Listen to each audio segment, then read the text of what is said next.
ఈ వాక్యం ఒక గొప్పది ప్రియులరా.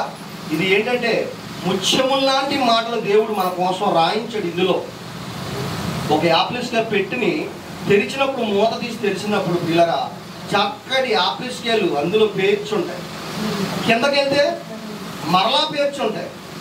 మరలా కిందకెళ్తే చక్కటి తీయటి ఎర్రటి యాపిల్స్ పళ్ళు ఎలాగైతే మన కొరకు దేవుడు దాచించాడో అలాంటి గ్రంథం ఒక్కొక్క పేజీ తిరిగేస్తూ ఉంటే పిల్లరా చక్కటి తీయటి పళ్ళు లాంటి మాటలు ఉన్నాయి. అలాగే మనుషుల్ని హెచ్చరించే మాటలు ఉన్నాయి, కుటుంబాల్ని ఉద్ధరించే మాటలు ఉన్నాయి.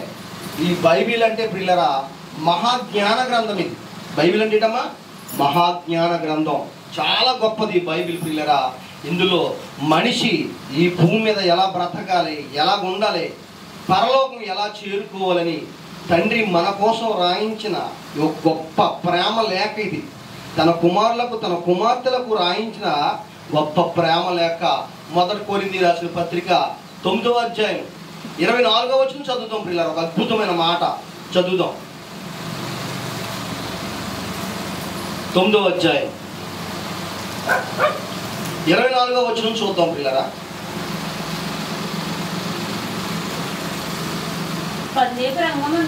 పందెపు రంగమందు పరిగెత్తు వారందరూ పరిగెత్తుదురు గాని ఒక్కడే బహుమానం పొందునని మీకు తెలియదా? చాలు ప్రియారా, ఇక్కడ మంచి మాట దేవుడు మనకు తెలియజేస్తున్నాడండి. ఏంటంటే ఇది పందెపు రంగమందు. అందరూ చూడండి, మీరు చిన్నప్పుడు స్కూల్లో పిల్లలు చూస్తుంటారు, గీత గీసి మాస్టర్ ఇటులేగానే పిల్లలందరూ పరిగెడతారు.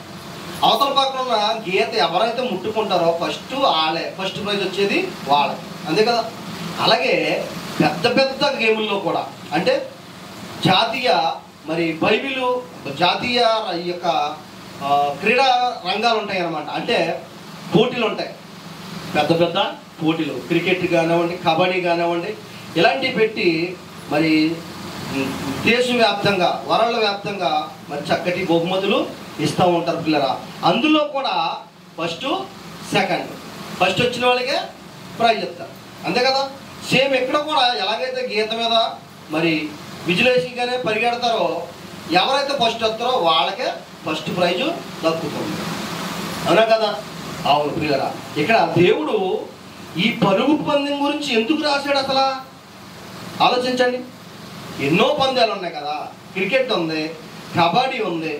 ఇవన్నీ క్రికెట్ టీంతో ఆడేది, ఇంచుమించు 10 మంది కానీ 15 మందితో కానీ ఆడే గేమ్. వాలీబాల్ ఉంది, 6 కానీ 7 కానీ టీంతో ఆడి గెలిచే ఆట. గెలిస్తే ఒక కప్పు అందరికీ ఇస్తారు, టీం అందరికీ ఇస్తారు, అవునా కదా. కబడ్డీ అయినా అంతే, క్రికెట్ అయినా అంతే, వాలీబాల్ అయినా అంతే. మరి పరుగు పందెం అలా కాదు చూడండి, వెరీ స్పెషల్. ఆటలన్నింటిలో కల్లా పందేలన్నింటిలో కూడా వెరీ స్పెషల్ గేమ్. ఎందుకంటే ఒక్కడికే వస్తుంది ఫస్ట్ ప్రైజ్. ఇందులో ఎవరి కాలే పరిగెట్టాలి, టీంతో పని లేదు. పక్కన ఉన్న గేము వాలీబాల్ కానివ్వండి, కబడ్డీ కానివ్వండి, ఈ 6 లేదా 7 ఆడితేనే గెలవగలరు.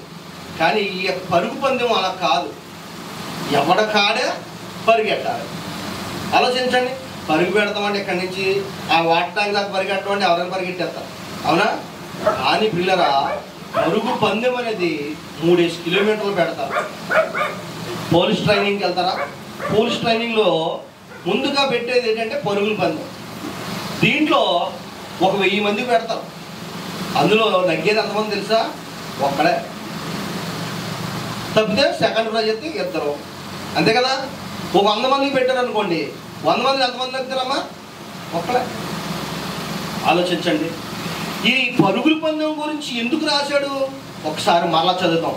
పందెపు రంగమందు పరిగెత్తు వారందరూ పరిగెత్తుతురు కానీ ఒక్కడే బహుమానం పొందునని మీకు తెలియదా? అటువలే మీరు బహుమానం పొందినట్లుగా పరిగెత్తుడి. ఎక్కడ పరిగెత్తాలి మనం ఇప్పుడు ఆలోచించండి. దేవుడు అంటున్నాడు పరిగెత్తండి. ఎక్కడ పరిగెత్తాలి? ఎక్కడ పరిగెత్తాలి? దేవుని యొద్దకు రండి, అప్పుడు మీరు ఏది అడుగుతారో అప్పుడు ఆయన ఇస్తాడు. ఎక్కడ రావాలి? ముందు ప్రార్థన మందిరంలోకి పరిగెత్తాలి. ఎందుకు ప్రార్థన మందిరంలోకి పరిగెత్తాలంటే ప్రియులరా, ఒక అద్భుతమైన మాట మీకు చెప్తాను నేను. ఏంటంటే, పరలోక రాజ్యం ఉంది కదా, పరలోక రాజ్యానికి మినీ బ్రాంచ్ ఆఫీస్ ఏంటంటే ప్రార్థనా మందిరం. ప్రభు అని అంటారు, మీ మధ్యనే ఉంది పరలోక రాజ్యం అన్నాడు. అంటే ఏంటది పరలోక రాజ్యం మీ మధ్యన ఉండడం అంటే? సంఘం. ఈ సంఘమే పరలోక రాజ్యానికి ఎత్తబడుతుంది అన్నమాట. అర్థమైంది మీకు? అంటే అక్కడికి వెళ్ళేవాళ్ళు ఎక్కడుంటారయ్యా అంటే సంఘాల్లో ఉంటారు. బాగా ఆలోచించండి. దేవుడు పరలోకాన్ని పోలుస్తూ పరుగుల పందాన్ని చూపిస్తున్నాడు. పరుగుల పందాన్ని చూపించి అందరూ పరిగెత్తండి, ఇక్కడ మీరు పరిగెడితే అక్కడికి వస్తారు. ఎక్కడికి? పరలోక రాజ్యం. ముందు మనం ఎక్కడ పరిగెత్తాలంటే దేవుని మందిరంలోకి పరిగెట్టాలి. అక్కడికి వెళితే ఈ వాక్యము మనల్ని సరిచేస్తుంది. పోలీస్ ట్రైనింగ్కి వెళ్ళినప్పుడు పరుగుల పందెంలో 100 మంది పరిగెడతారు, అందులో ఒక్కలే నగ్గుతారు. మరి ఉన్న వాళ్ళందరూ ఎందుకు ఓడిపోయారు అంటే పరిగెట్టలేక ఆగిపోయారు. బాగా ఆలోచించండి. దేవుడు ఒక మాట బైబిల్ గ్రంథంలో రాయించాడు అంటే దాంట్లో చాలా అర్థం ఉంటుంది పిల్లరా, చాలా అర్థం ఉంటుంది. ఒక్కరి నగ్గుతారు 100 మంది పరిగెడితే, అందులో 100 మందిలో ఒక్కరికి బహుమానం ఎలాగ వస్తుంది అంటే అతను ఎంత కసరత్తు చేస్తాడో, ఎంత ప్రాక్టీస్ చేస్తాడో చెప్పండి. 100 మందిలో నగ్గాలంటే ఎంత ప్రాక్టీస్ చేస్తాడో. ఒకరోజు నేను మిలిటరీ మాధవరం నుంచి వస్తున్నాను. మిలిటరీ మాధవరం తెలుసు కదమ్మా? మిలిటరీ మాధవరంలో ఎక్కువ మంది మిలిటరీ వారే ఉంటారు. మిలిటరీ మాధవరం నుంచి వస్తుంటే నేను ప్రయాణం చేస్తుంటే పొద్దున మాటలు వస్తున్నాను, కుర్రోళ్ళు 6:30-7 గంటలకి పరుగులు పెడుతున్నారు. యవనస్తులు చాలా చక్కగా పరిగెడుతున్నారు. ఎందుకంటే మిలిటరీ మాధవరం నుంచి మరొక ఊరు పిల్లరా 5 కిలోమీటర్లు ఉంటుంది. ఎంత ఉంటుందమ్మా? ఆ పక్కన ఉన్న ఊరు 5 కిలోమీటర్లు ఉంటుంది. బాగా ఆలోచించాలి. ఆ 5 కిలోమీటర్లు కుర్రోళ్ళు ఆగకుండా పరిగెడుతున్నారు. ఇంచుమించు 3 కిలోమీటర్ల వరకు నేను చూశాను వాళ్ళు పరిగెడుతున్నారు. ఎందుకయ్యా? అందులో ఒక అబ్బాయిని అడిగితే అన్నాడు, మేము మిలిటరీకి అప్లై చేస్తున్నామండి, అప్లికేషన్ పెట్టుకుంటున్నాం. దానికి వెళ్ళాలంటే, ఆ ట్రైనింగ్లోకి వెళ్ళాలంటే, మేము సెలెక్ట్ అవ్వాలంటే ముందుగా ఏం చేయాలంటే ప్రాక్టీస్ చేయాలి. మిలిటరీలో కానీ పోలీసు ఉద్యోగంలో కానీ సెలెక్ట్ అవ్వాలంటే ఏం చేయాలి? ముందుగా రన్నింగ్ ప్రాక్టీస్ చేయాలి. అలా కాకుండాను ప్రాక్టీస్ చేయకుండా, రన్నింగ్ ప్రాక్టీస్ చేయకుండా పోటీలోకి వెళ్ళిపోయామనుకోండి, కానిస్టేబుల్ ట్రైనింగ్లో అందరినీ ఒక 100 మంది వదిలేరనుకో, అందులో మనం నిద్ర మొత్తం మనం వెళ్ళి వాళ్ళతో పాటు అసలు ప్రాక్టీస్ లేకుండా మనం కూడా పరిగెట్టాం అనుకోండి, ఫస్ట్ పడిపోయేది ఎవరంటే మన రన్నింగ్లో ఫస్ట్ పడిపోయేది ఎవరో మనమే. ఒగురిపోచ్చి పడిపోతారు. ప్రాక్టీస్ లేకపోతే ఏమవుతుంది?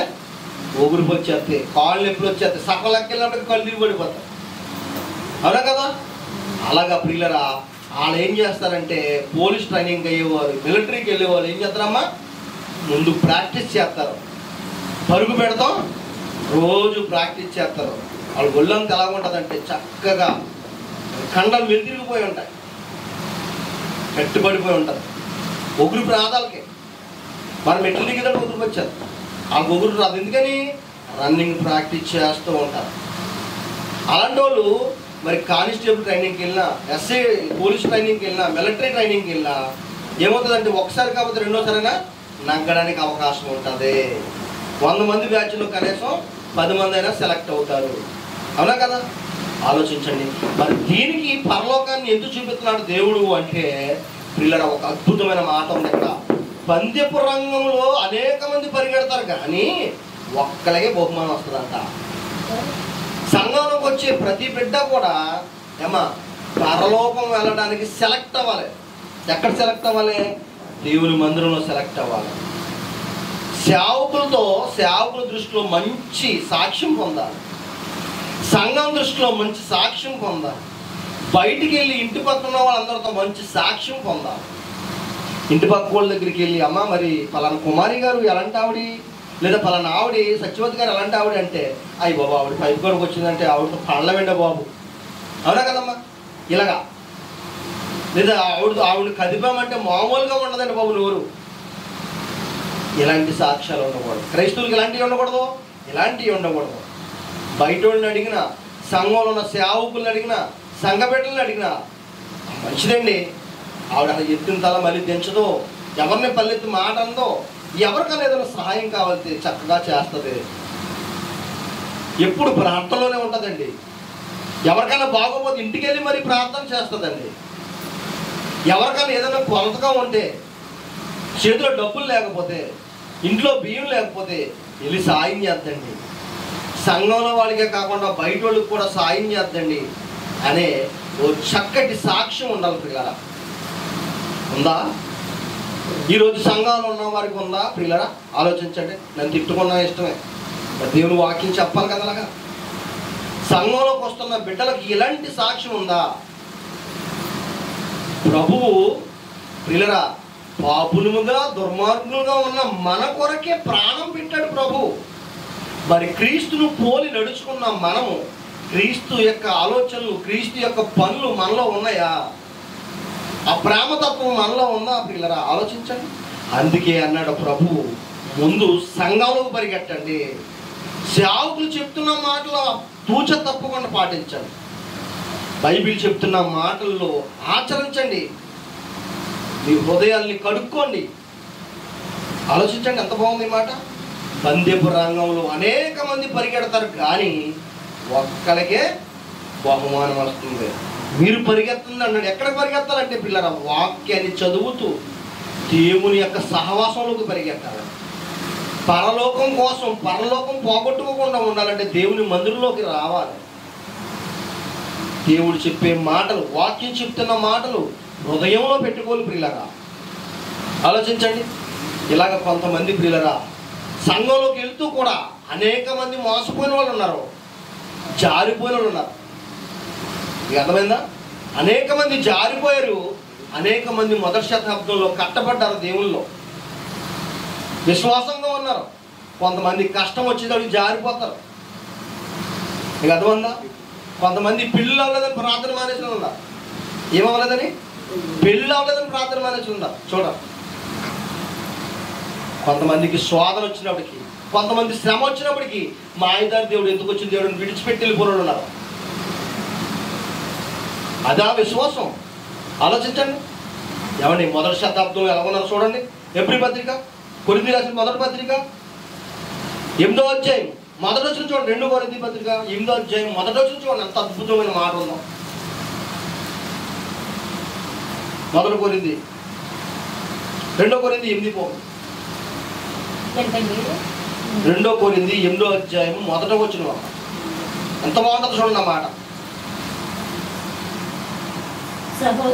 సహోదరులారా, మాసిదోనియా సంఘములకు అనుగ్రహింపబడి ఉన్న దేవుని కృపను గురించి మీకు తెలియజేస్తున్నాను. ఏలయనగా వారు బహుశ్రమల వలన పరీక్షింపబడగా అత్యధికంగా ఏంటమ్మది? ఏమైందంట? అలాగే బహుశ్రమలు వచ్చినాయి అంట. ఎవరికమ్మా? సంఘంలో వాళ్ళకి. మొదటి శతాబ్దంలో ఉన్న సంఘంలో ఏమ్మా మాసిదోనియాలో సంఘం ఉందంట. ఆ సంఘంలో పౌలు గారు, పేతురు గారు వెళ్ళి వాక్యం చెప్పేవారంట. ఆ సంఘంలో కంట, సంఘంలో ఉన్న వాళ్ళందరూ ఒకేసారి కరువు వచ్చేసిందంట, ఒకేసారి శ్రమ వచ్చేసిందంట. అయితే మరి జారిపోయారా, ఉన్నారా? ఆలోచించండి. మరి మన వాళ్ళకి ఏదైనా శ్రమ వస్తే పారిపోతున్నారా? అమ్మా పెళ్లి సంబంధం రాకపోతే ప్రార్థన మానేస్తాం ఏంటమ్మా అసలు? ఆలోచించండి. కాళ్ళు ఎప్పుడు వచ్చినాయి ప్రార్థన మానేసి మహానుభావులు ఉన్నారా? ఉన్నారు. చూడండి, ఇక్కడ చూడండి. మాసిదోనియా సంఘం వారంట బహుశ్రమలు కలిగినాయి అంట. వాళ్ళకి బహుశ్రమలు, అది పరీక్ష అనుకున్నారంట. ఎలాగుందో చదవండి, ఎంత ఉందన్నమాట.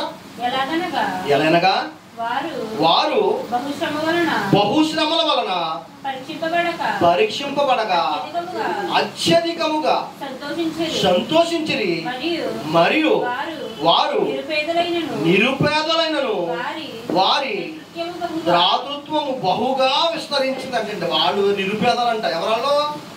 డబ్బున్న వాళ్ళు కాదు, సామాన్యులు కాదు, రాజులు కాదు. ఎవరమ్మలో? నిరుపేదలు. కష్టం వచ్చింది. సంఘాల్లో కష్టం వస్తుంది. కొన్ని సంఘాల్లో సేవకులకు కూడా కష్టం వస్తుంది. సంఘంలో ఉన్న బిడ్డలకు కష్టం వస్తుంది. అలాంటప్పుడు ఏం చేయాలి? విశ్వాసంగా ఉండాలి. అదే మనకు పరీక్ష, మన నిరీక్షణకు అదే మనకు పరీక్ష అని పిల్లరా, మనం విశ్వాసంగా ఉండాలి. విశ్వాసంగా ఉంటారా, జారిపోతారా? చాలా మంది జారిపోయారు. ఈ సంఘం అయితే పిల్లరా జారిపోలేదు. బహుశ్రమలు వచ్చినా కానీ మాకు శ్రమలు వస్తాం సంతోషం అనుకున్నారంట. ఆ కష్టాల్లో కూడా ఇతరులకి సహాయం చేశారంట. ఎలా సహాయం చేశారు ఆలోచించండి. ఎంత ముద్ద ఉందనుకోండి, ఎంతలో ఒక ముద్ద తిని ఉన్న ముద్ద లేని వారికి పెట్టారు. ఆలోచించండి. వారు ఆస్తులు లేనివాళ్ళు, డబ్బులో లేనివాళ్ళు, కానీ విశ్వాసంలో ఉన్నవాళ్ళు, దేవుని మెప్పించడంలో ముందున్నారు. ఈ పందెపు రంగంలో ముందున్నారు. ఎక్కడున్నారమ్మ ముందు? అమ్మా ఎక్కడున్నారు? అందరూ అన్నమాట. ఎక్కడున్నారు? భక్తిలో ముందున్నారు, విశ్వాసంలో ముందున్నారు, కానీ డబ్బులోనే వెనకాల ఉన్నారు. అంతే, లేని స్థితిలో ఉన్నారు కానీ విశ్వాసంలో ముందు స్థితిలో ఉన్నారు. ఎంత బాగుంది చూడండి ఈ మాట. సంఘంలో ఉన్న వాళ్ళందరికీ కష్టం వచ్చిందంట. ఈ విషయం ఎవరు మాట్లాడతారు అనుకున్నారు? పౌలు గారు చెప్తున్నారు ఈ మాట. వారు బహుశ్రమలు వచ్చినా కానీ, నిరుపేదలైనా కానీ ఆ శ్రమల్లో బాధపడి కుంగిపోలేదు, కుషించిపోలేదు, సంతోషించారంట. వాళ్ళ పరీక్ష, ఈ శ్రమ మాకు పరీక్షని పిల్లరా, పరీక్షింపబడి వారి కూటికి లేని వారైనా పర్లేదు కానీ విశ్వాసంలో ఉన్నవారు. ఎంత బాగుంది చూసారా? ఉన్న ముద్దే లేని వారికి కొంచెం పెట్టి వేరు కొంచెం వారు తినేవారు అనుకుంటారు. ఎంత బాగుంది చూడండి మాట. ఆలోచించండి పిల్లరా. సంఘంలో మంచివారు ఉంటారు, చెడ్డవారు ఉంటారు. కానీ ఈ వాక్యంలో చెడ్డవారి హృదయం మంచిగా మారిపోవాలి. మరలవద్దమ్మా, మారిపోవాలి. ప్రభువు మాట చెప్తున్నాడు చూడండి. ఎబ్రీ పత్రిక 4వ అధ్యాయం 1వ వచనం చూడండి ఎంత బాగుంటుందో. పరలోక రాజ్యంలోకి వెళ్ళడానికి కొంతమంది సెలెక్ట్ అయ్యారంట, కొంతమంది అవ్వలేదంట. ఎందుకు అవ్వలేదు చూడండి. ఎబ్రీ పత్రిక 4వ అధ్యాయం 1వ వచనం పిల్లరా ఎంత బాగుంటుందో చూడండి ఈ మాట.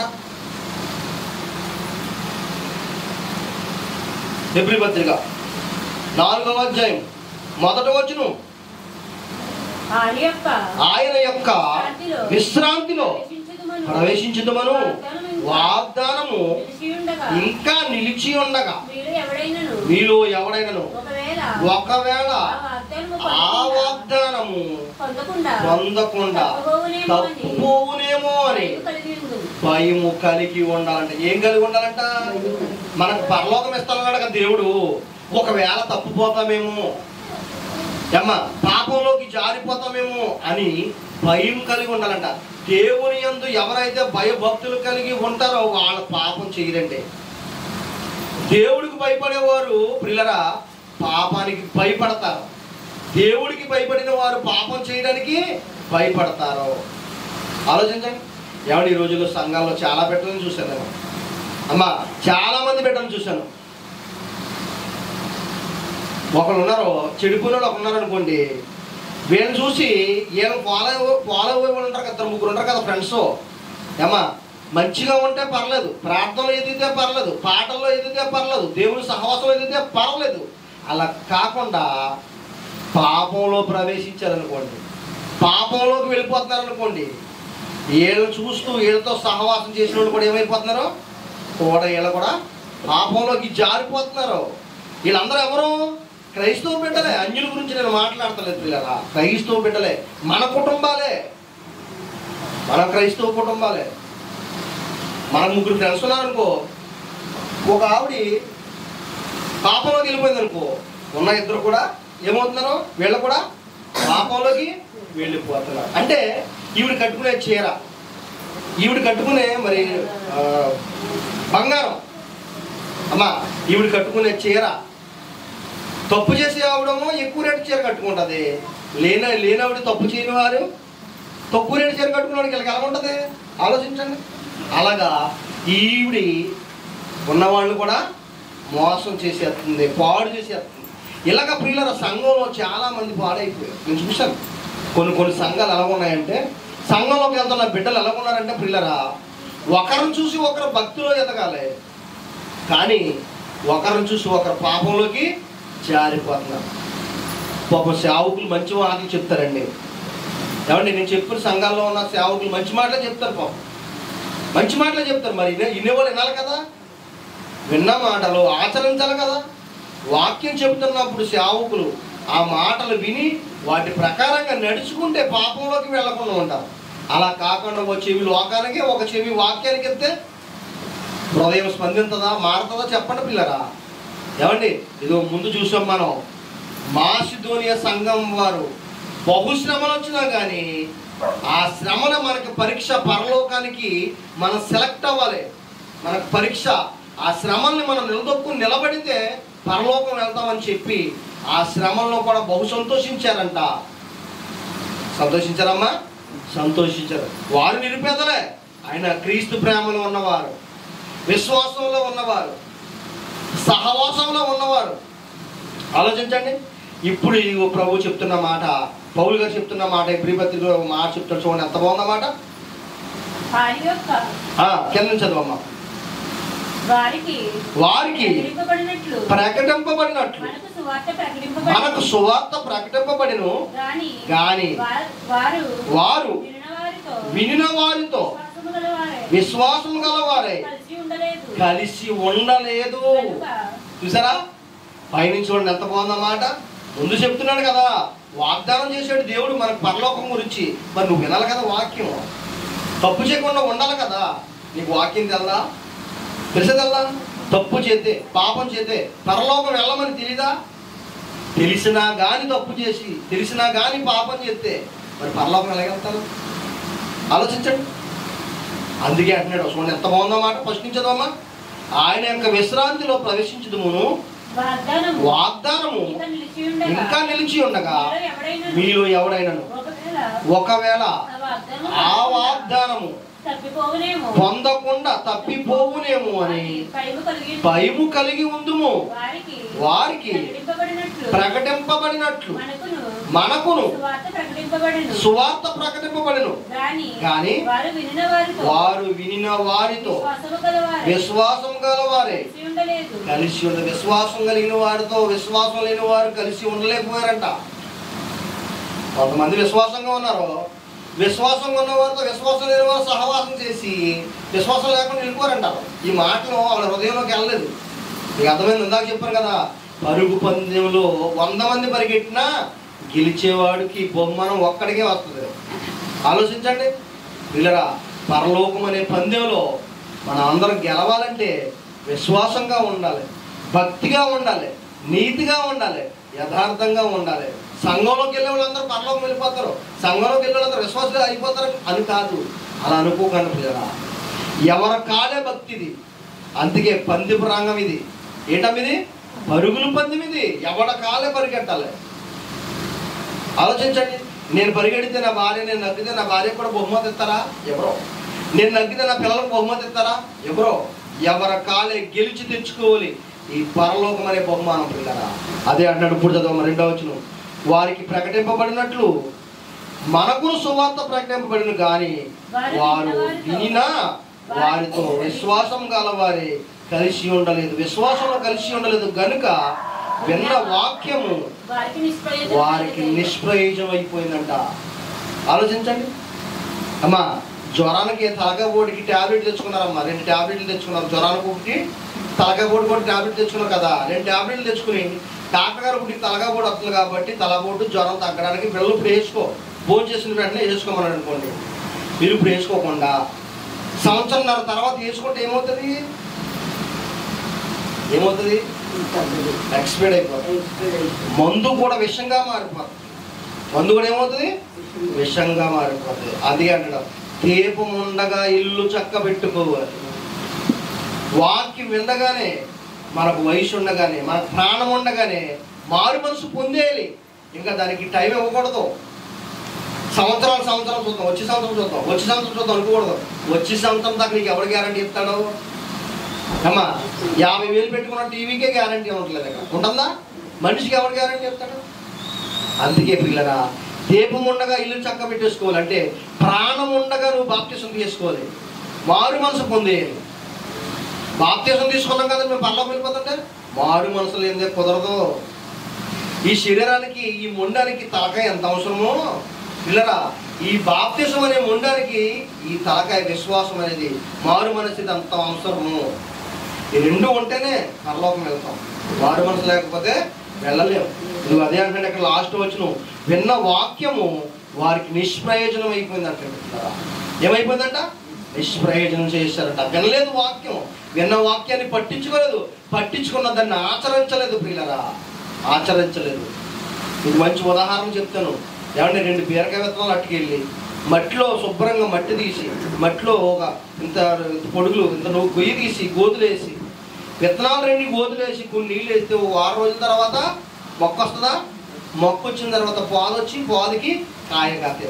అలా కాకుండా కోడి రాయి మీద వేయండి, వెళ్ళి కోరి రాళ్ళు ఉంటాయి కదా, కోరి రాళ్ళ మీద వేయండి, లేదా నాపరాయి మీద వేయండి 2 విత్తనాలు. మీరు 10 రోజుల తర్వాత చూసినా కుళ్ళిపోయి చచ్చిపోవచ్చిందే తప్ప మొక్క రాదు. వాక్యం అనే విత్తనం హృదయంలో నాటాలి, నాటాలి, నీ హృదయంలో నాటాలి. అలా కాకుండా విడిచిపెడితే ప్రియులరా అది మొక్క రాదు, ఫలము కాయదు. ఆలోచించండి ఎంత బాగుందో మాట ప్రియులరా. వాక్యం చూడండి, దేవుడు ఎంత బాగా చెప్తున్నాడు. కొంతమంది అంట ప్రియులరా విశ్రాంతిలో ప్రవేశించరు, కానీ కొంతమంది విశ్రాంతిలో ప్రవేశించరు. ఎందుకని? విన్న వాక్యాన్ని విడిచిపెట్టేశారు. ఆలోచించండి. మా పిన్ని ఇందులో మన చర్చిలోకి వచ్చేది ఒక అమ్మ, తెలుసు కదా మీకు, సరసం తెలుసు కదా. ఆ అమ్మని ఎక్కింతకి వెళ్ళినప్పుడు, బస్సు ఎక్కింతకి వెళ్ళినప్పుడు ఒక 20 మంది వెళ్ళాం. ఎయిర్పోర్ట్ కాడికి 10 మంది వెళ్ళారు. విమానం ఎంతమంది ఎక్కుతారు? అమ్మ ఎంతమంది ఎక్కుతారు? ఒకలే. ఎంతమంది వెళ్ళాం? 20 మంది. అంతే కదా. మీరు కూడా చాలా మంది చుట్టాలను గట్రా ఫ్లైట్ ఎక్కింతకి తీసుకెళ్తారు కదా. వెళ్ళినప్పుడు 20 మంది 10 మంది వెళ్తారు కదమ్మా. చెల్లి రేపు శాంతి వెళ్ళిపోద్ది ఈ వారంలో, ఈ వారం ఈ నెలలో వెళ్ళిపోద్దా. వెళ్ళినప్పుడు 10 మంది దాకా వెళ్తారు కూడా. వెళ్ళేది ఎంతమంది? విమానం ఎక్కింది ఎంతమంది? ఒకలే. ఉన్న వాళ్ళందరూ వెనక్కి వచ్చేస్తాం. సెండాప్ ఇవ్వడానికి వెళ్తున్నాం. టాటా చెప్పేసి అమ్మా, టాటా చెప్పేసి మళ్ళీ మూడు తుడిచి మనం ఎక్కడక్కడ వచ్చారు. అవునా కదా. ఆవిడ మాత్రం ఫ్లైట్ ఎక్కి వెళ్ళిపోవాలి. అలాగా పిల్లరా విశ్వాసం కలిగిన వారికి పరలోకం, వాళ్ళే ఎక్కుతారు ఫ్లైట్. మీకు అర్థమైందా? ఉన్న వాళ్ళందరూ ఏంటి? సెండాప్ ఇవ్వడానికి అప్పచెప్పి వచ్చేసి బ్యాచ్. ఇలాగ మొదటి శతాబ్దంలో కూడా అప్పచెప్పి వచ్చేయడానికి చాలా మంది వెళ్ళారు. పరలోకం వెళ్ళిపోరు. విశ్వాసంగా ఉన్నవారు పరలోకానికి సిద్ధంగా ఉన్నారు. మీకు అర్థమైందమ్మా? వాళ్ళు పరలోకం వెళ్ళిపోవడానికి సిద్ధంగా ఉన్నారు. విశ్వాసం లేకుండా చనిపోయిన వారు భయంకరమైన పాతాళంలోకి వెళ్ళిపోతారు. పిల్లలు ఎక్కడికి వెళ్ళిపోతారమ్మా? భయంకరమైన పాతాళంలోకి వెళ్ళిపోతారు. బాప్తిస్మం తీసుకొని మారు మనసు కలిగి ఉన్నవారు పిల్లరా ఏం భయపడక్కర్లేదు. హ్యాపీగా గుండెల మీద చేసుకుని పడుకోవచ్చు. ఎందుకని? చచ్చిపోయినా కానీ పరలోకం వెళ్ళిపోతారు, ప్రభు దగ్గరికి వెళ్ళిపోతాం, ప్రభు రాకడకి. అర్థమైందా? మారు మనసు లేకుండా బాప్తిస్మం తీసుకున్నా హృదయ మీరు మారు మనసు కలిగి ఉండాలి. మాస్టోని వారు సంఘంలో బహుశ్రమ వచ్చిందంట. సంఘ బిడ్డలకి శ్రమ వచ్చినా కానీ శ్రమల్లో కూడా సంతోషించారంట. మనకు శ్రమ వస్తే ముందుగా జ్ఞాపకం వచ్చింది పురుగుల మందు. ఆడవాళ్ళకి ఏం జ్ఞాపకం వస్తుంది? పురుగుల మందు లేదా ఉరుతాడు. అవునా? మగోళ్ళకి సాధారణంగా చాలామంది సూసైడ్ చేసుకునే వాళ్ళకి ఏం జ్ఞాపకం వస్తుందంటే పులిగా తాగేద్దాం అనుకుంటారు. ఏం తాగేద్దాం అనుకున్నారు? ఇంట్లో బాధ వచ్చినా, ఇబ్బంది వచ్చిందా, ఏమ్మా నాకు మారు మనసు పొందిన కొత్తలో, బాప్తిస్మం తీసుకున్న కొత్తలో నాకు కొన్ని కష్టాలు వచ్చినప్పుడు ఏమో ఎవరి గురించి మీద నేను గురించి చెప్పుకున్నాను. ఏడురు తాగలేక పులిగా తాగేద్దాం అనుకునేవాడు. ఏం తాగలేక? ఏడురు తాగలేక పులిగా తాగేద్దాం అని కోపం వచ్చేసి, కానీ తాగలేదు. దేవుడు నన్ను రక్షించాడు. మారు మనసు పొందాను పిల్లరా. బాప్తిస్మం తీసుకున్నాక పాపం వైపు చూడలేదు. అంతకుముందు నెత్తి మీద బ్రాండ్ చేసేసరికి నేను డ్యాన్స్ చేసినవాడిని. నేను గొప్పవాడిని అంటలేదు. నేను స్టేజ్ల మీద డ్యాన్స్ చేసేవాడిని. ఎవరిదైనా పెళ్ళి అయితే మా ఫ్రెండ్స్దే నెత్తి మీద బ్రాండ్ చేసేసి నేను డ్యాన్స్ వేసుకునేవాడిని. కానీ ఎప్పుడైతే ప్రభులోకి వచ్చినప్పుడు ఇలారా మరలా వెనక్కి తిరిగి చూడలేదు. కావాలంటే నా గురించి ఎవరినైనా అడగండి, నేను ధైర్యంగా చెప్తాను. ఎందుకంటే పొరుగురులో చెప్తలేదు నేను. ఏమ్మా పొరుగురులోను లేదా హైదరాబాదు విజయవాడలో చెప్తలేదు నేను. ఉన్న ఊర్లో మా పేటలో వాళ్ళని అడగండి, మా ఇంటి పక్క వాళ్ళని అడగండి. పిల్లరా మంచి సాక్ష్యం కలిగి ఉండాలి. సంఘంలో మంచి సాక్ష్యం పొంది ఉండాలి. సేవకుల మాట మంచోడండి, పలానా అబ్బాయి పలానా అమ్మాయి మంచిదండి, సేవకులు నోటంటే అర్పించాలి. ఇంటి పక్క వాళ్ళ ముందు కూడా మంచి సాక్ష్యం పొందాలి. ఇదిగో పందిపు రంగంలో అనేక మంది పరిగెడతారంట, కానీ గెలిచేవాళ్ళు ఒక్కలేనంట. అది నువ్వే కావాలి. పిల్లరా ఆలోచించండి. ప్రతి ఒక్కరు కూడా నేనే కావాలనుకోవాలి, బహుమానం నాకే కావాలనుకోవాలి, పరలోకం నాకే దక్కాలనుకోవాలి. ఎంత బాగున్నాయండి ఈ మాటలు. అసలు ఎంత గొప్ప మాటలు చూడండి. మన హృదయాల్ని బాగు చేసుకొని మాటలు బట్టి పిల్లరా ముగించుకుందాం త్వరగా. 16వ అధ్యాయం మొదటి కొరింథీ రాసిన పత్రిక 13వ వచనం.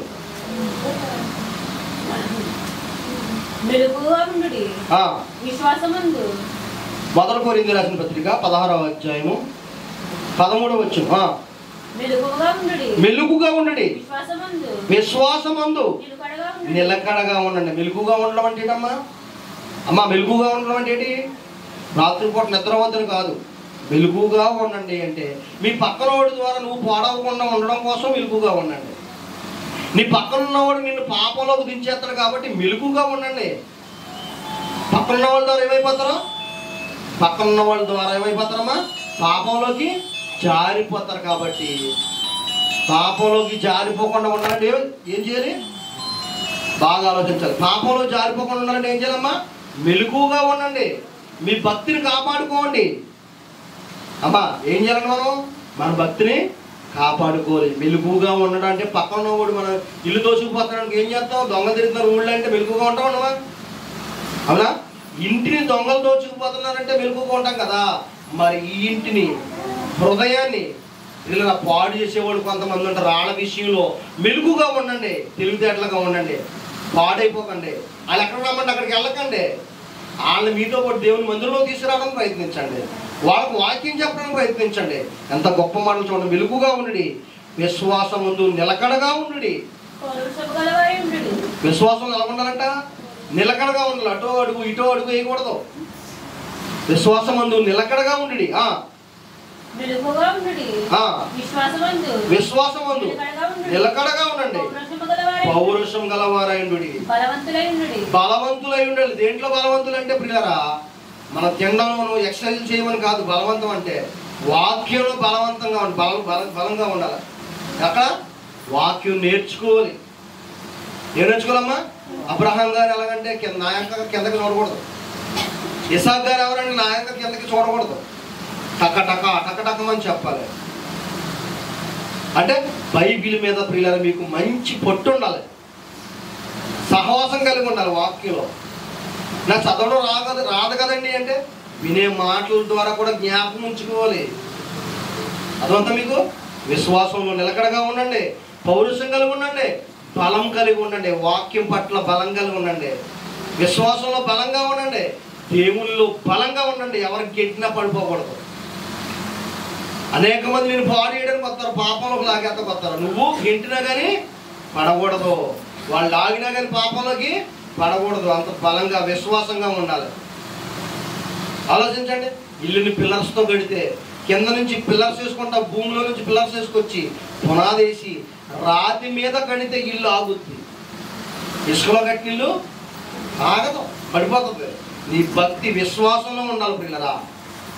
దృఢమైన సిమెంట్ ఎలాగైతే వాడతారో ఇళ్ళకి, నీ విశ్వాసం దృఢంగా ఉండాలి, బలంగా ఉండాలి. బలమైన విశ్వాసంలో నువ్వు కట్టబడి ఉండాలి, వాక్యంలో కట్టబడి ఉండాలి, క్రీస్తులో కట్టబడి ఉండాలి ప్రియులారా. ఇక కింద చూడండి ఎంత మంచి మాటలు ఉన్నాయో. మీరు చేయు కార్యములని ప్రేమతో చేయండి. ప్రతి విషయంలో ప్రేమ చాలా గొప్పది. ప్రేమ చూపించండి. స్టెఫాను ఇంటివారు అక్కయ్య యొక్క ప్రథమ ఫలమై ఉన్నారని వారు పరిశుద్ధులకు పరిచర్య చేయుటకు తమ్మును తాము అప్పగించుకొని ఉన్నారంటే ప్రియులరా. దేనికి? సేవ చేయటకంట స్టెఫాన్ ఇంటివారంట. స్టెఫాన్ అంటే ప్రియులరా రాళ్లతో కొట్టి చంపేశారు స్టెఫాన్ని. ఒక భక్తుని, ఒక శిష్యుణ్ణి ఏం చేశారు? రాళ్లతో కొట్టి చంపారు. ఏం తప్పు చేశారని చంపేశారు? ఎందుకు కొట్టారంటే వాక్యాన్ని ప్రకటిస్తున్నాడు పబ్లిక్గా. మీరు తప్పు చేశారు, మీరు క్రీస్తుని సిలువ వేశారు అని స్టెఫాను వాక్యాన్ని ప్రకటిస్తుంటే వాళ్ళు తట్టుకోలేక రాళ్లతో కొట్టి చంపేశారు. మరి రాళ్లతో కుటుంబంలో ఒకరిని కొట్టి చంపేస్తే, వాక్యాన్ని ప్రకటించినప్పుడు రాళ్లతో కుటుంబంలో ఒకరిని కొట్టి చంపేస్తే ఉన్న వాళ్ళందరూ పారిపోవాలి కదా.